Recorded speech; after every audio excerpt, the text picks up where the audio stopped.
My Weird School. Book number 15. Mr. Macky is Wacky. Written by Dan Gutman. Pictures by Jim Pellot. Chapter 1. Crazy Pet Day. My name is AJ and I hate school. Man, I wish I was a grown-up. Grown-ups are so lucky. They don't have to go to school. If I was a grown-up, you know which grown-up I would be? I would be the President of the United States. And you know what I would do if I was the President of the United States? I would close all the schools. Then kids wouldn't have to go anymore. That's what I would do. But until I become president, I guess I'll have to keep going to school. Bummer in the summer. It was Crazy Pet Day at elementary school, so kids who had crazy pets brought them in to show the class. My friend Ryan brought in his hermit crab. This girl named Annette brought in her bird, which, if you ask me, isn't crazy at all. I don't have a crazy pet. I just have a dog, which isn't crazy at all. I wish I had a penguin. Penguins are cool, but my parents won't get me one because they live in Antarctica. Penguins, that is, not my parents. My parents live at home with me. Eek! Screamed this girl, Emily, who cries over everything. A rat! It wasn't a rat. It was a pet ferret that belonged to Neil Crouch, who we call Neil the Nude Kid even though he wears clothes. But it did look a bit like a rat. A long rat. What's your ferret's name? I asked Neil the Nude Kid as I looked in his cage. The ferret's cage, that is, not Neil's. He doesn't live in a cage. He lives in a house with his parents. His name is Mr. Wiggles. Clap, clap, clap, clap, clap, clapped our teacher, Miss Daisy. That's our signal we have to stop talking. We'll learn all about our crazy pets later, Miss Daisy told us. But first, I have big news. Miss Daisy said she has a big nose. I whispered to my friend Michael. He cracked up. Do you have something you'd like to share with the rest of us, AJ? Asked Miss Daisy. No. The big news is that President's Day is coming up next week, said Miss Daisy. What's President's Day? Somebody asked. I have no idea, said Miss Daisy, who doesn't know anything. Maybe one of you kids can tell the class what makes President's Day special? I raised my hand. So did Andrea Young, this really annoying girl with curly brown hair. She was waving her hand in the air, like always. Andrea thinks she knows everything, but Miss Daisy called on me instead. So na-na-na-boo-boo on Andrea. President's Day is special because we get the day off from school, I said. Anytime we get a day off from school, it's special. Everybody laughed, even though I didn't say anything funny. Gee, I'm not sure that's right, AJ, said Miss Daisy. Can anyone else tell us what makes President's Day special? Andrea and Emily were waving their hands in the air and moaning, ooh, like they were dying. They are so annoying. But Miss Daisy called on Michael, who never ties his shoes. President's Day is special because that's the day the big screen TVs go on sale, said Michael. My dad is gonna buy one, a really big one. Big screen TVs are cool, I told Michael. The only thing better than watching TV is watching a big screen TV. Hey, Ryan whispered to Michael, can me and AJ come over to your house and watch our big screen TV? Sure. You should get a screen so big that it's bigger than your house, I suggested. That's impossible, said Michael. It wouldn't fit in the house. Who needs a house? I said. You could just live inside the TV. I'm always coming up with genius ideas like that. That's why I'm in the gifted and talented program." "Enough chit-chat," said Miss Daisy. "I'm still waiting for somebody to tell me why President's Day is special." Nobody else raised their hand, so Miss Daisy called on Miss Muddy Pants I Know More Than You Do. Why can't a bunch of presidents fall on her head? "President's Day is the day we honor—" Andrea never got the chance to finish her sentence because at that very moment, the most amazing thing in the history of the world happened. I'm not going to tell you what it was. Okay, I'll tell you, but you have to read the next chapter, so na-na-na-boo-boo on you. Chapter 2. Mr. Macky's Fake Beard. Ha ha ha! I knew you'd keep reading. While Andrea was telling us why President's Day was special, this tall, skinny guy walked into the class. He was wearing a dark suit, a big hat, and a really fake beard, and he was holding a can of chicken noodle soup.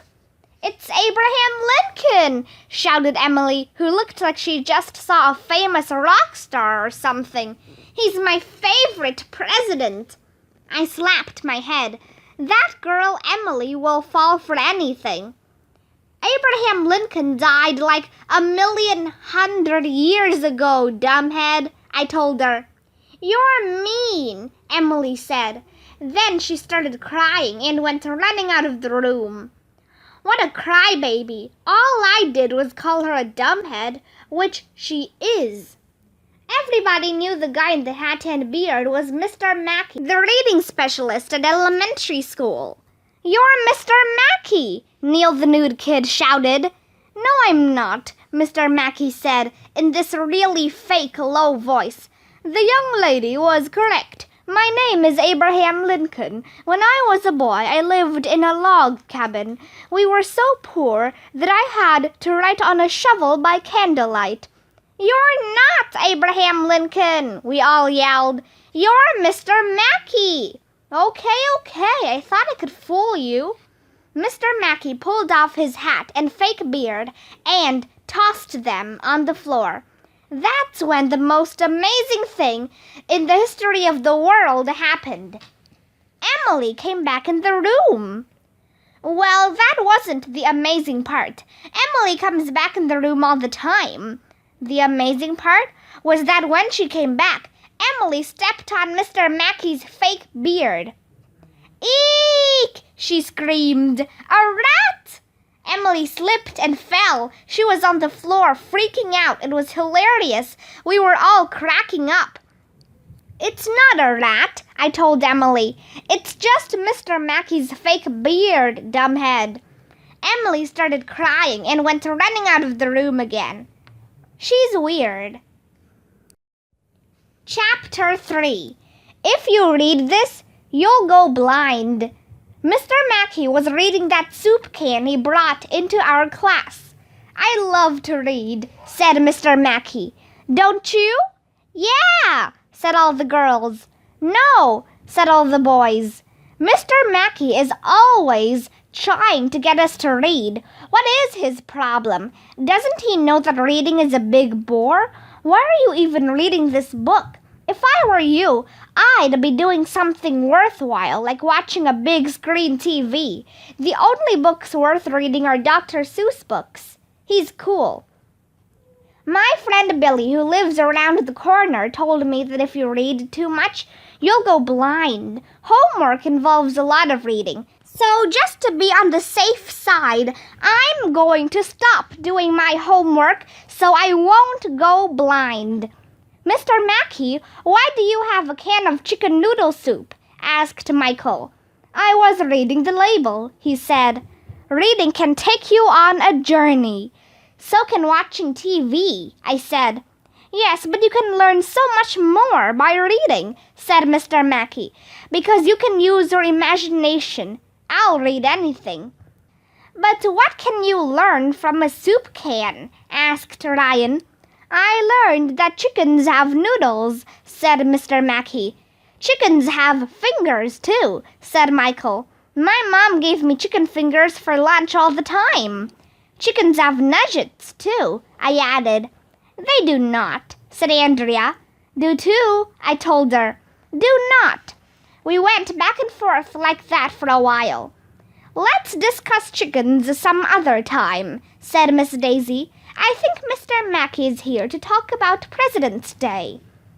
Right you are, said Mr. Macky. I had an idea to promote reading at elementary school. In celebration of President's Day, we're going to read all about the presidents. We're going to learn a lot. Each of you is going to give an oral report on a president. You'll even get to dress up as your president. The whole school will be involved. Doesn't that sound like fun? Yeah, said all the girls. No, said all the boys. Why is it that girls always want to read books, learn stuff, give reports, and play dress-up? What is their problem? Girls are weird. How come we never celebrate anything by sitting around and watching big screen TVs? I think it's a great idea, said Miss Daisy, a girl, of course. I don't know anything about the presidents. Of course not. Miss Daisy doesn't know anything about anything. I can't believe she got a job as a teacher. I think it's a great idea, too, said Andrea, the big brown-noser. When did you get this great idea, Mr. Macky? 7 years ago, he replied. I can't wait to get started on my oral report, Andrea said, all excited. I'm going to work really hard and do the best job I can. Can you possibly be any more boring? I asked her. I have to go now, Mr. Macky said, because I have a lot of things to read. I have to read the newspaper, then I have to read the back of the cereal box, then I have to read the graffiti in the bathroom, then I have to read the phone book. That guy sure loves reading. He's weird. Chapter 4. Abraham Lincoln's Face. Who can tell us something about the real Abraham Lincoln? Miss Daisy asked after Mr. Macky left with his hat and beard. Lincoln rhymes with stinkin', I said. True. Abraham Lincoln's face is on the penny, said Andrea. That's right, said Miss Daisy. Andrea looked all proud of herself. I hate her. He should take that penny off his face, I said. No, Andrea said. I mean his face is on the penny.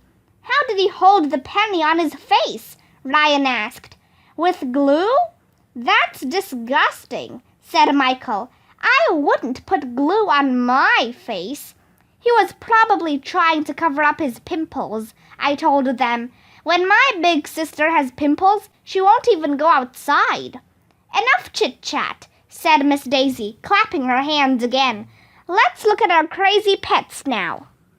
I still say Abraham Lincoln was weird to put pennies on his face. We took some of the animals out of their cages and looked at them.